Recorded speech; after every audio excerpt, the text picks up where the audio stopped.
Today, we have a pregnant woman who is 34 weeks along, and her baby is suffering from a series of brain abnormalities.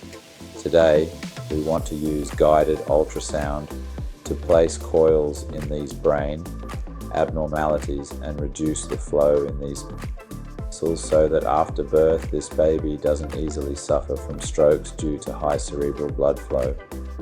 Because of the high blood flow in their brains, it's very easy for these babies to have strokes.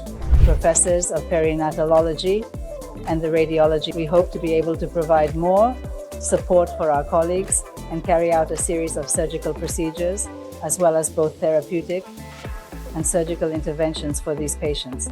It's really great that we can finally perform surgery on babies before they are born. There are many benefits, and I'm sure the experts have explained that. Baby still has the opportunity to address many of the issues caused by the surgery before being born. Exactly. One important point is that when this procedure is done, the risks for the baby, especially from severe heart failures and aneurysms, are significantly reduced, and the chances of survival after delivery are much higher. This action was successfully carried out by Dr. Shamshirsaz in the United States 2 years ago, and he is among those who have sufficient expertise in this field. We will utilize his assistance and carry out these activities at Imam Hospital